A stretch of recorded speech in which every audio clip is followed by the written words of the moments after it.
2024-এর ছাত্র জনতার অভ্যুত্থান ও চলমান দেশ পুনর্গঠন ও সংস্কারের কাজেও সশস্ত্র বাহিনী বরাবরের মতোই মানুষের পাশে দাঁড়িয়ে অব্যাহতভাবে দেশের মানুষের আস্থার প্রতিদান দিয়ে যাচ্ছে। আমি বিশ্বাস করি গণতান্ত্রিক ও নিয়মতান্ত্রিক নেতৃত্বের প্রতি অনুগত বাংলাদেশ সশস্ত্র বাহিনী তাদের পেশাগত দক্ষতা ও দেশপ্রেমের সমন্বয়ে দেশের জন্য ত্যাগ ও তৎপরতার এই ধারাবাহিকতা অক্ষুণ্ণ রাখবে। বাংলাদেশের গণতান্ত্রিক উত্তরণে আসন্ন নির্বাচন একটি গুরুত্বপূর্ণ অধ্যায় হিসেবে বিবেচিত হবে। আমার সুদৃঢ় বিশ্বাস এটি নির্বিঘ্ন ও উৎসবমুখর নির্বাচন হবে।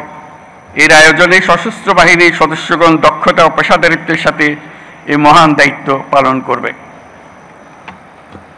একটি শান্তিপ্রিয় জাতি হিসেবে আমরা সকল বন্ধু রাষ্ট্রের সঙ্গে সম্মানজনক ও শান্তিপূর্ণ সহাবস্থানে বিশ্বাসী। তথাপি যে কোনো আগ্রাসী বহিঃশত্রুর আক্রমণ থেকে দেশের সার্বভৌমত্ব রক্ষার জন্য আমাদেরকে সদা প্রস্তুত ও সংকল্পবদ্ধভাবে থাকতে হবে। এই লক্ষ্যে আমাদের সেনা, নৌ, বিমান বাহিনীর আধুনিকায়ন, সমরাস্ত্র আহরণ ও উৎপাদন, উন্নত প্রশিক্ষণ এবং উন্নত বিশ্বের সঙ্গে তাল মিলিয়ে বাহিনীগুলোতে যুগোপযোগী প্রযুক্তি প্রয়োগের সংযোজনের প্রয়াস জোরদার করা হয়েছে।